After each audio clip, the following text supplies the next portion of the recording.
Hey guys, it's Caillea. Welcome back. This is part 2 of the mystery of the celestial triangle. We're going to move from St. Louis along the bottom half of our triangle over towards San Francisco.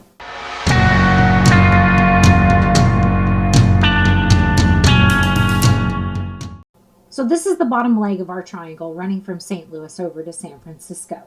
If we zoom in, you're going to notice that I-70 forms roughly the southern boundary of this triangle. I-70 goes all the way over to Utah, where it joins in to I-15. So we are left without a freeway or an interstate across Nevada and into San Francisco. But while we're over here in the eastern portion, we're going to roughly follow I-70 as it moves along. We're going to leave St. Louis and we're going to head straight to Columbia. Columbia is home to the University of Missouri, better known as Mizzou, and it is also the county seat for Boone County. The two things that we're going to look at in Columbia are the University of Missouri campus and the Boone County Courthouse. The first thing you're going to notice about the quad is that it is interlocking circles or a serpentine, double serpentine figure. So this can represent two serpents, or it can represent DNA, the double helix, the Mobius strip. It's open to several interpretations. So it's right here at the southern end of the campus. You enter in through Tiger Plaza and progress through the quadrangle to the amphitheater that is at the head of the serpent. So it almost looks like a rattlesnake to me because of the way the two come together down here at the bottom. In addition to the amphitheater, right over here to the right-hand side is a compass rose with a six-pointed star, 7 trees planted in front of it, and then directly behind it is another sound system, the Allen Auditorium, which is also six-sided. Coleman Court right over here has a 6-pointed star within it as well. And as we go along, I'm going to point out the numbers that correspond, like, a 6-pointed star, and we're going to deal with a lot of columns in this episode, 6 columns and 4 columns. So continuing on up the quadrangle past the amphitheater, we reach what is called Jesse Auditorium or Jesse Hall. Now, we are told that this was built after the fire of Academic Hall, and that it took them a mere 2 years to put this entire building up. So I can find absolutely nothing as far as construction is concerned on this building. At one point, I was able to access the university's archives about this building, and I did get to see the blueprints. They had no photos of actual construction. It was just simply blueprints and then a completed building. That link has since been taken down, and I have not been able to access any other information about Jesse Hall since that initial research that I did. When I went back, it was gone. Unfortunately, I did not take any screenshots of that. So Jesse Hall was said to have been built in response to the original building of the campus, which was located right here at the other side, the north end of the quadrangle. This is called Francis Quadrangle. But this building burnt down in 1892, and Jesse Hall was, we are told, built in response to that. Now, they kept the columns from the original building. There are 6 Ionic columns that are still remaining. Now, if you aren't familiar with columns, Ionic columns are feminine in nature, and they have the curlicues. The curlicues are said to represent the hair of the goddess. So anytime you see the curling or spiral on a column, that classifies it as feminine, and it is called technically an Ionic column. Another thing to note, I've been trying not to get too much into numerology and gematria throughout the triangle because the videos would go on forever. But I do want to point out that Francis Quadrangle, the original site of Academic Hall and the formation of this university, is in an area of exactly 33 acres. Before we look a little bit closer at Academic Hall, I just want to point out a couple of other things that are in the nearby vicinity. You've got the circle with the cross through it right over here. This can represent many things. It's the alchemical symbol for earth. It's also the mutable cross in the zodiac. It can have many interpretations. The original grave marker of Thomas Jefferson is also located in Francis Quadrangle. Just an interesting side note. Continuing north from the remaining columns, we've got an 8-pointed Helios type symbol in the center with a 4-pointed diamond in the center of that.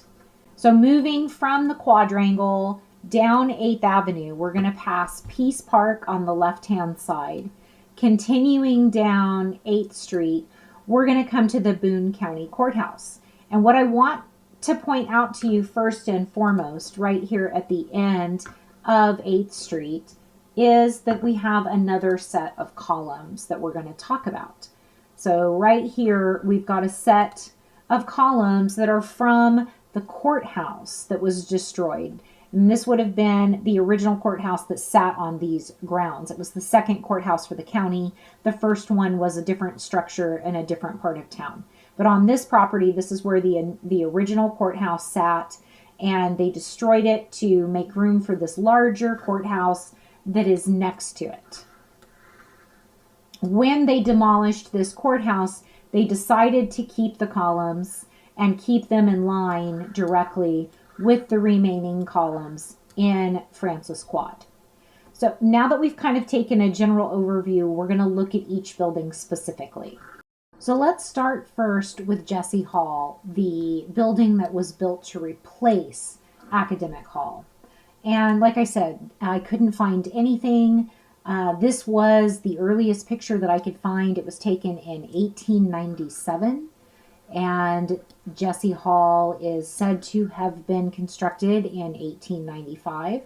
Now, there are photos of Academic Hall burning down. I would think that it would not have been a problem for them to take photographs of the process of building Jesse Hall, but they did not. There are just a couple of photographs that are in here. This is 1910. You can see what remains of Academic Hall, and it's got ivy growing up these columns, and this is it. That's the only pictures there are. So Jesse Hall is an enigma. So Academic Hall was considered the heart of the university. It was a Greek Revival simple structure according to these drawings. They say that it was built in 1847 when Columbia was just a very small town. In this map right here, you can see Academic Hall at one end, and this is going to be the Boone County Courthouse down at the other end. Now, they must have realigned the streets in some way, because this doesn't look at all to me like what we looked at on Google Maps. So just something to note of interest. If you remember up here on when we looked at the map, you can go straight down 8th Street all the way to the courthouse and be right there. The columns completely line up with one another. But that is not what it looks like in this picture. So if you come straight down, they don't line up at all. So that's just an interesting thing to note. This is the only photograph that I could find of Academic Hall. They're saying that this is how it appeared immediately after its original construction in 1847. No blueprints. There's nothing regarding this building. The pagoda stood out to me. We're going to see pagodas all through this presentation. They seem to show up everywhere, and they are all 6-sided. And then the fire. This was really the picture I wanted to get to. So they've got this picture of the fire on January 9th, 1892, but they weren't able to take any pictures of the construction of the subsequent building. Now, this is the photo of it immediately afterwards. And I guess after they did the cleanup, they went ahead and knocked down the rest of the brick facade, and they decided to leave the columns and the quadrangle. This was their design for what was going to come next. Notice the crescent moons in the front as well. So what exactly happened to Academic Hall? How did this building burn down? So the story goes that on a Saturday evening, January 9th, 1892, the day was over, everyone had left, but there was going to be a meeting of the Athenaeum Society. Because this was such a modern building for its time, it had an electric light bulb. And the cause of the fire was this first electric light bulb that was west of the Mississippi River.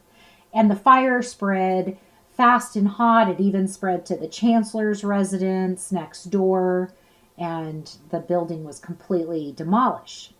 Now, the Athenaeum Society factors into this. So I want to take a look at what the Athenaeum Society is. The Athenaeum Society, in its modern context, was started in 1824 by Sir Walter Scott and Thomas More, and they started the Athenaeum of London. However, Athenaeum Society actually dates back to the time of Hadrian, the emperor of Rome, who was the leader from about 100 to 120 AD. So it really dates back quite a ways. In ancient Greece, the word Athenaeum referred to buildings that were dedicated to Athena.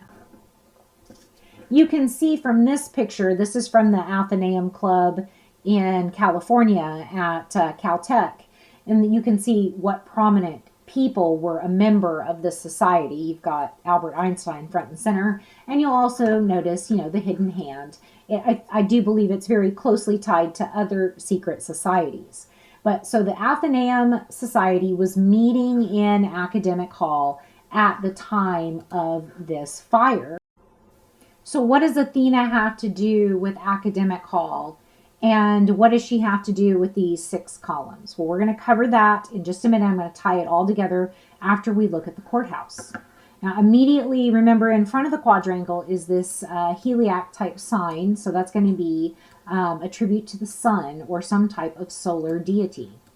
When we get down here to the courthouse, I think you're going to understand why that is. We've also got some solar symbology right here in front of the city building. And it's both solar and lunar because the front of this building being in this arced shape gives you the symbolism for the crescent moon. And then the sun's rays in front of it is your solar reference. So coming right here to the courthouse, we've got the grounds. Now, the new courthouse has 4 columns as well as the old courthouse had. You also notice that there is another amphitheater. We've got, why do you need an amphitheater at a courthouse? But here's another outdoor amphitheater in conjunction with all of this symbology. All right, so I was able to find this cool PowerPoint presentation put together by the State Historical Society of Missouri, talking about the different courthouses in Boone County. Now, right here, this is the first courthouse. This is the columns that are remaining.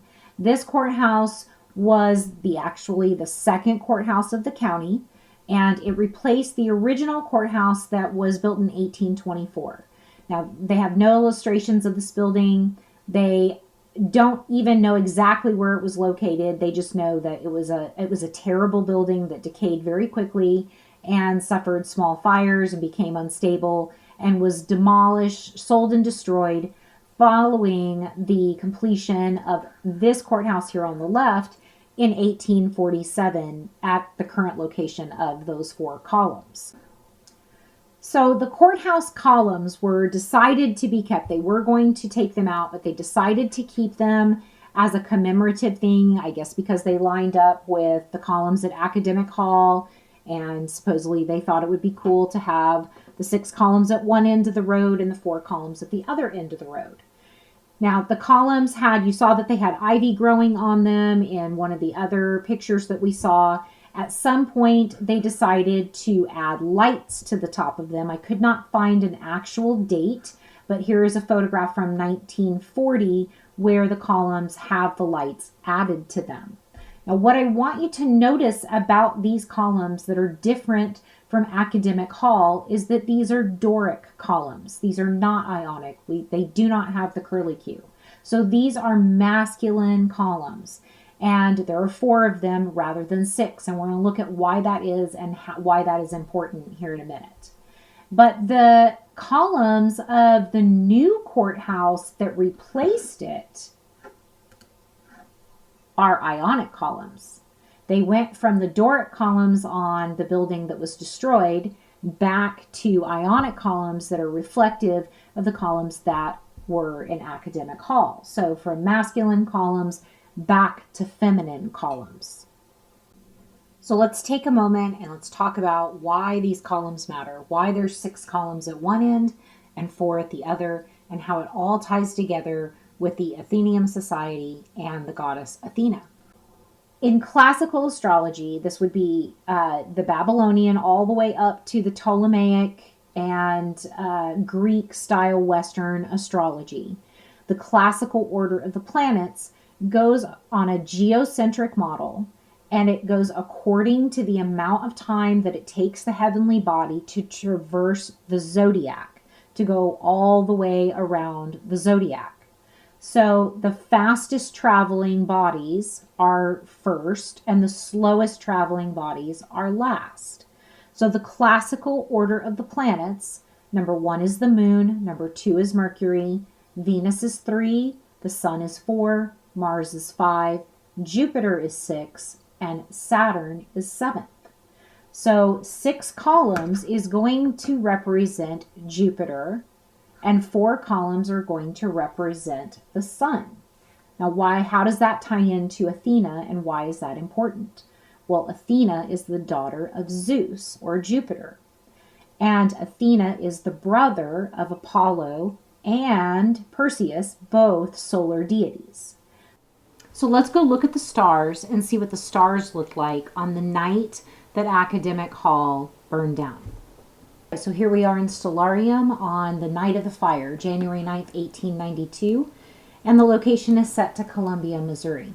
And the first thing that I want to point out to you is the moon. So the moon is in Taurus. It is 11 days old, which the 11 is symbolism for Gemini, because of the symbol of Gemini. It is conjunct with the Pleiades, and it forms a tri with Aldebaran. And the moon being in Taurus with the 11 days of the Metonic cycle gives us both the Taurus and Gemini. But here's the really interesting part. So this is going to represent Athena. Where are Athena's brothers? Athena's brothers are in Sagittarius, which is a fire sign. So this would make the perfect formula for in their mind, for a magical ritual or an offering to the goddess by making the sacrifice on this night. So I think it is extremely likely that Academic Hall was a ritual and a sacrifice to Athena. And it would also explain why they destroyed the building, the courthouse that had the Doric columns. They no longer needed that male solar reference. They built the new courthouse and they used Ionic columns. Now they have feminine columns at both ends of 8th Avenue. But for their purposes during this ritualistic sacrifice, the Doric columns stood for the solar deities, the brothers of Athena. So let's head down to Kansas City and see what we can discover there. So I-70 comes in from the east, from Columbia to Kansas City. Most of Kansas City is in Missouri. There is a small portion of it over on the Kansas side, but for our purposes, we're going to stay in Missouri today. We're going to start right here south of downtown in an area called Penn Valley Park. Now, Penn Valley Park is predominantly a war memorial. It holds the Liberty World War I Memorial and Museum, and it is a very important piece. So the Liberty Museum and Memorial is another obelisk. So we've got this obelisk in the middle of the park, and it is flanked on either side by 2 sphinxes. The interesting part about these sphinxes is that their faces are covered. They have wings that wrap around the front and cover their eyes. Now, the reason given is so that they cannot see the horrors of war. This is the large crowd that gathered for the dedication day of the memorial, and the day was 11/11/1926. And President Calvin Coolidge addressed the crowd. Now, the interesting thing about this obelisk is that, just like the geyser in St. Louis, it does spew from the top. So that's a very intriguing addition to this memorial. So on the other side of the obelisk, we have the taurine bull in the landscape itself. So you've got the head of the bull and the horns for the fallopian tube. This could even possibly be a cervix and a birth canal going right over here. This is Union Station that has been converted into like an event center. Now I'm going to turn the labeling back on so that you can see everything that is around this area. And that's where it gets really interesting. So immediately to the left of the memorial and the bull is the IRS. At the south end of the park, we have the Federal Reserve Bank. We also have the Money Museum. And then over here, off to the right, is the Kansas City School of Phlebotomy. And if I am correct that they are using these landscape features and buildings as part of a magical spell or ritual, then the addition of this phlebotomy school is certainly not accidental.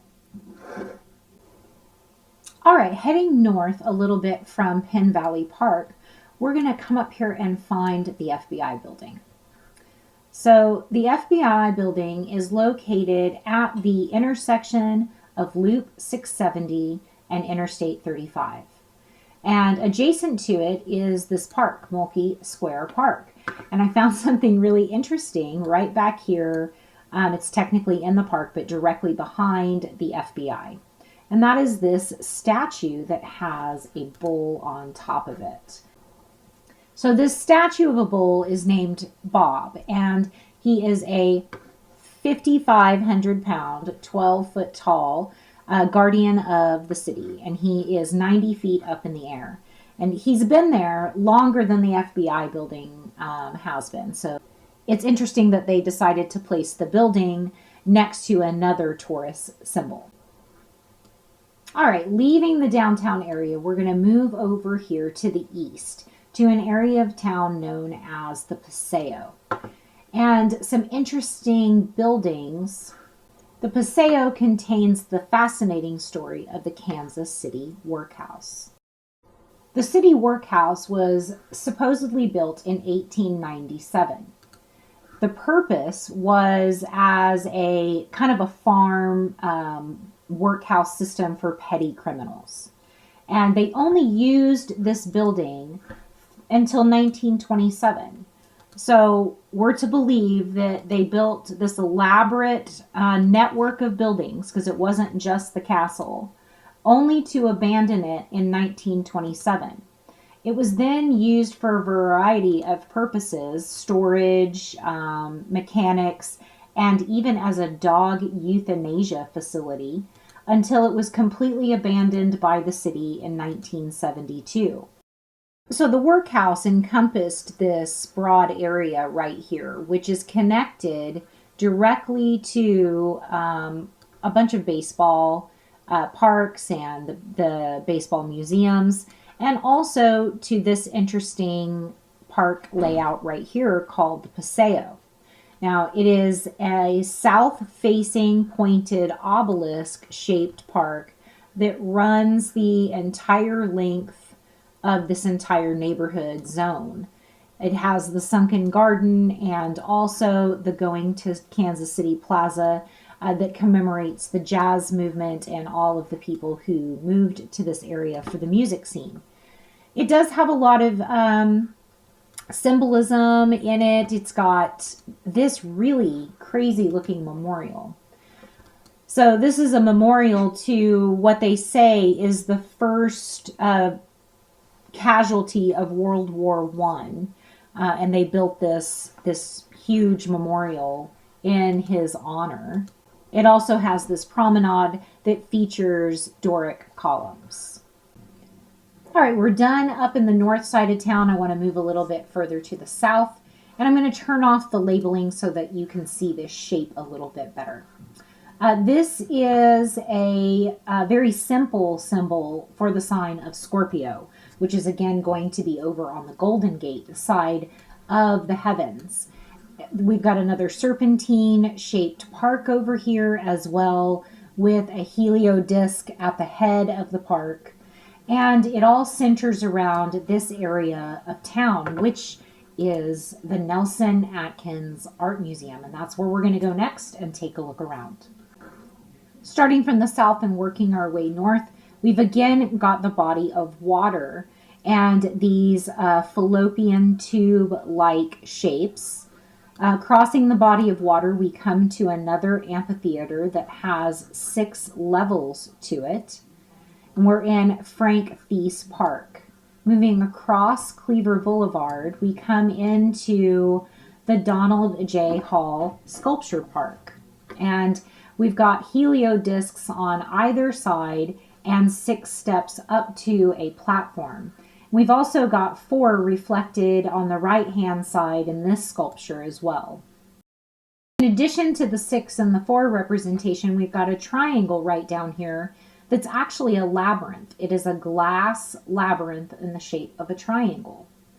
Moving up this park, we come to the Nelson Atkins Museum of Art. The William Rockhill Nelson Gallery of Art also has 6 columns. They are Ionic in nature, so feminine. There is also a replica of the Thinker right in front of the building. The Nelson Atkins Museum of Art houses an extraordinary collection, including a lot of ancient reliquaries from early Christianity, including this right here, the monstrance. It is said to contain the finger of John the Baptist. It is made of gilt silver, and they came to possess this by way of purchasing it from a duke in Great Britain through their connections and their fund. What I found fascinating was the provenance of this object, and they trace it back. This monstrance was part of the Guelph treasure. And if you know anything about the Guelphs, this makes this a very unlikely connection between Kansas City, Missouri, and the Guelph dynasty. Before leaving the Kansas City area, let's go right over here to Independence. Now, Independence is best known for being the home of President Harry Truman. This is his boyhood home where he grew up and lived as an adult. And he was the 33rd President of the United States. But in addition to being the home of Harry Truman, it has the most interesting church I've ever seen. And I wanted to share it with you because it was so unique. This is the Community of Christ Temple. And it is a spiraling seashell type Fibonacci spiral going up into the heavens. And it was so unique that I decided to take a look a little bit closer. And it turns out that it is an offshoot of the Mormon Church, the Latter-day Saints, and they are called the Latter-day Seekers. They have split off from the mainstream LDS, saying that mainstream LDS is not following the vision of Joseph Smith. And the inside of the temple looks like this. And evidently you can walk the spiral and go through the process of ascension up to Zion. And the last thing in Independence is the Harry Truman Library and Museum, which contains also 6 columns. Our last stop in Kansas before heading over to Colorado is the geographic center of the United States, just to the north of I-70. Now, they put it, interestingly enough, in a triangle. And this triangle is at the intersection of Double A Road, State Highway 191, and 130 Road. Let's take a look at the monument. This was all they could muster up for the geographical center of the United States. Very, very plain and simple. But this map I found fascinating, and this is a map that is worth exploring. I think there is some significance to these numbers. It is looking a little bit like there's a pattern here. So I'm going to explore this further in another video. The rest of the way through Kansas is just dotted with farm country and tiny towns. And then we enter into Colorado. I-70 comes into Denver from the east and arrives first in Aurora, which is going to be our first stop. Aurora is a suburb of Denver directly to the east. Unfortunately, it is best known for the Batman movie theater shooting, which took place right here at the town center of Aurora. And looking at some of the geomantic features of this area, I can't say that I'm surprised that something happened here. So starting right here, moving from Cherry Creek to the northeast, you'll notice that there is just a ton of circular patterns. This is not the most efficient way to build a neighborhood, but this is the way they've chosen to do it. You've got a circle here, another circle in Aurora Knolls, and then another one in Hutchinson Heights. So they each contain a park. Mission Viejo Park, which has a 6-pointed star heliodisc. Moving to the next one, which contains Hilltop Park. Not necessarily anything symbolic that I see there.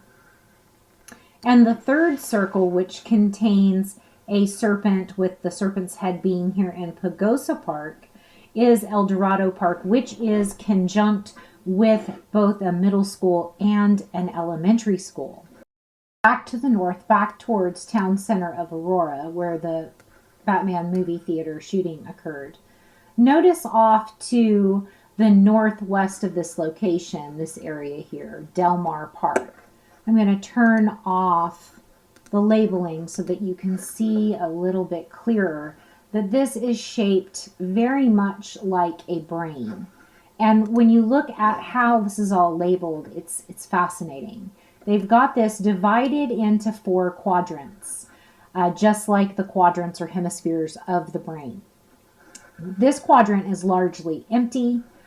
This one holds a sports complex and sporting type fields and tennis courts. This quadrant holds entertainment and shopping, a bank. This quadrant over here holds practical things like the post office, the hardware store, and a plasma center. It's got this 8-pointed star-shaped canopy over the parking area, and it just all very much resembles a brain. And connected right to it is Peoria Elementary School. Follow Peoria all the way to its terminus from Del Mar Park, which Del Mar means the sea, our symbolic brain here. Taking it to its termination, it comes out at Rocky Mountain Arsenal National Wildlife Refuge. Jumping over to Wikipedia, we learned that this wildlife refuge, which is a nearly 16,000 acre park, was originally the Rocky Mountain Arsenal, built in 1942 to manufacture chemical weapons.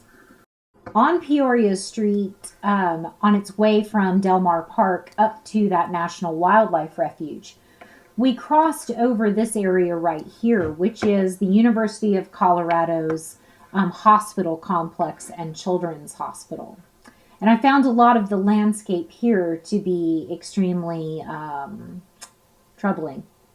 So right here in the front of the hospital, this looks to me like another head with a band going across of it in where the third eye would be located.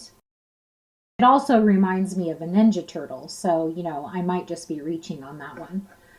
We've got that ellipsoid shape right back over here with the spiraling, the Fibonacci, beginnings of a Fibonacci spiral. Another phallic type mall region.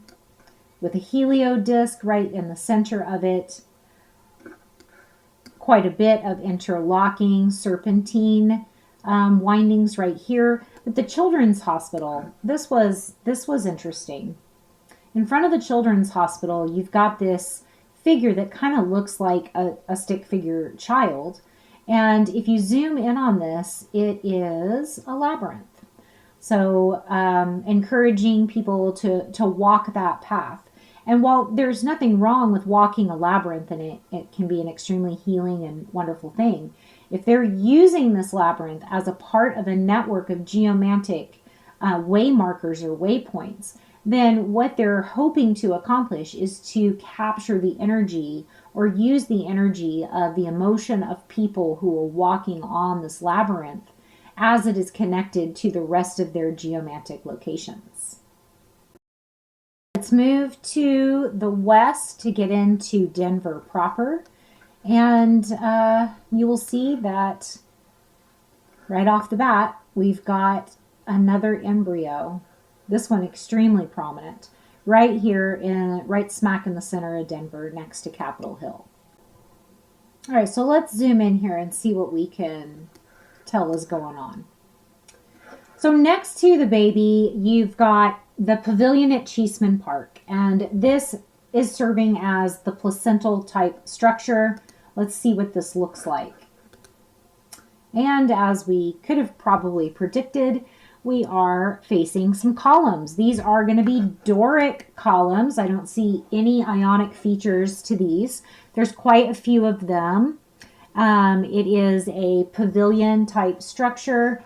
And my understanding from my research that I did on this location, this is a very popular wedding venue. So there are continual weddings that go on in this park. This pavilion has been used for tens of thousands of local weddings. That's going to be a tremendous amount of energy going on here. Directly behind the pavilion is the Hive Garden Bistro, and we find another 6-sided pagoda in addition to bodies of water connected to the embryo.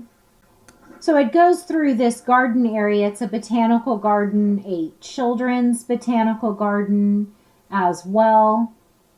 And we've got quite a bit of serpentine imagery going on here. There is another park that is connected to it with the Congress Park Reservoir contained within that. Now, just like in St. Louis, we've got a lot of things coming out of this embryo. What would appear to be, like an umbilical cord. We've also, again, got the things coming out of this baby's head. So let's see where each one of these leads to. Now, these two right here basically lead to the Capitol. They lead to this area right here that is referred to as the Golden Triangle. The Golden Triangle comprises this area of downtown, including the Capitol grounds. It's bordered on one side by the Cherry Creek Greenway, and all of our paths from the baby's head leading to the west all lead to this area. So from the baby's head going down 12th Street, and from the baby's head going right up here on 13th Avenue. Now, this one coming out of the top leads straight to St. Luke's Medical Center. And this is a disturbing trend that I'm noticing in a lot of this geomantic landscaping, is that it is tied in to things to do with children, whether it be children's hospitals or schools. We're going to see a lot more of this in Salt Lake City. All right, moving over from the baby to the Capitol grounds. You'll notice that on the Capitol grounds, we've got several ellipsoid. Of course, the Capitol is in the Templar Cross format. We've got a 6-sided, we've got an 8-sided pagodal roof right over here. The Veterans Monument. Again, we find that there is an obelisk right in front of the Capitol building. One of the most fascinating parts of this whole mall, though, is the Denver City Council building. Now, the Denver City Council building, of course, does have the columns, the 6 primary columns in the front. Look at the shape of the building. And the shape of the building is in the shape of a waning crescent moon. And in astrology and esoteric symbology, the waning crescent is a symbol for submission. It is a symbol to say, I am less than you. So the Denver City Council building, having this shape facing the courthouse, is symbolically saying, we are in submission to you. Back to Cheeseman Park and the baby. Now, we followed all of the major thoroughfares from the baby's head, but there's also a foot trail if you zoom in.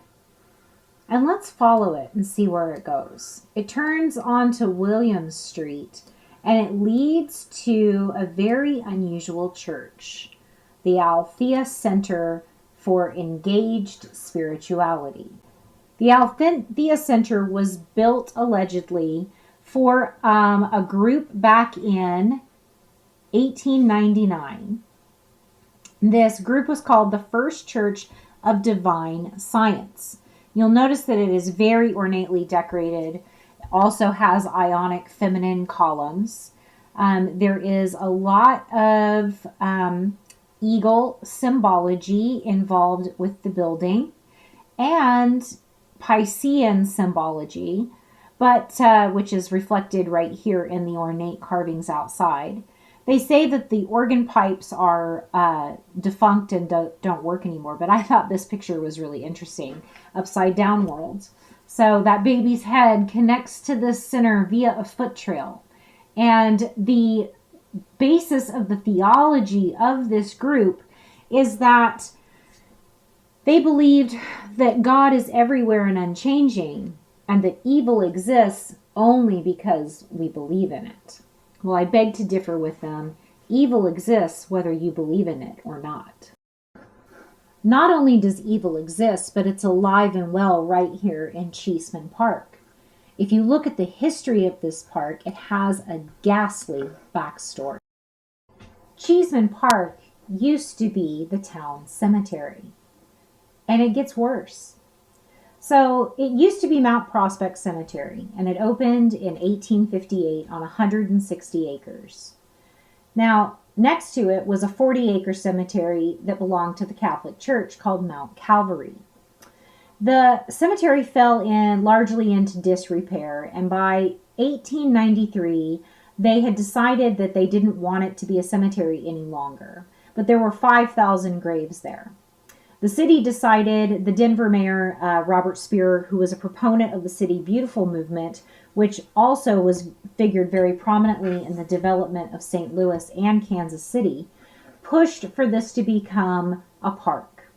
The Cheeseman family came forward with a $100,000 donation for the pavilion that you currently see in that location. Now, what did they do with all of the graves? So the city had tried to get the family members to move their own dead somewhere else, but they were very unsuccessful in this endeavor. So they contracted it out to the lowest bidder to move the bodies, to exhume each one of the coffins and move them to another site. And they were going to be paid per coffin. Well, this wonderful fellow that they awarded the contract to decided to dismember the bodies and separate them into different coffins so that he could get paid 2 to 3 times as much. Well, people started to complain because there were body parts strewn all over the lawn, and people in Denver could see all of this. So the city terminated the contract and just decided to cover the whole thing up. They left the remaining bodies, and they're still there to this day. They frequently are unearthed. Just very recently, 4 park workers unearthed 4 complete skeletons, and children playing in the park regularly find bones and fragments. It's, of course, reported as an extremely haunted location. So all of Cheeseman Park All of the botanical gardens and all of Congress Park are all built on top of cemeteries where the bodies still remain to this day. All right, heading north from Cheeseman Park, we come right up here to the entrance to City Park. City Park contains the City Park Pavilion, a couple of lakes, and the Denver Zoo, along with the City Park golf course behind it. So City Park contains 3 circles that are in the identical pattern of the ones that we saw down in Aurora. All right, you'll notice out to the west, I-70 heading out of town, and we've got Golden Gate Canyon State Park. And also in this area, we've got Mount Olympus. Now, we're going to find another Mount Olympus along this route, but this Mount Olympus is a granite-faced rock outcropping, and so is the other one. So granite plays an important role in all of their geomantic escapades, including back in St. Louis and Kansas City and even Columbia. There it was limestone. All of those cities are built on top of cavernous limestone, and out west it's going to be on top of granite. Now, before we leave the area, let's go take a look at one of the most popular areas in Denver, which is Red Rock Park.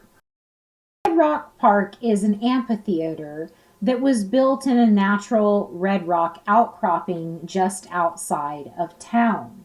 As you're approaching the park on Alameda Parkway, you go through a tunnel to reach the top circle lot that leads you to the actual amphitheater itself.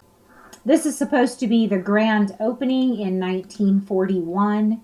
They held an Easter sunrise service in 1947. The Beatles performed in 1964. Cash, Hendrix, Jethro Tull. Lots of big names. Here's what it looked like before construction. They've got the entryway completed. This is Shiprock on the right, and this is called Creation on the left. And you'll notice that there is a 6-pointed star right here on the hillside behind it. This photograph was taken in the 1930s.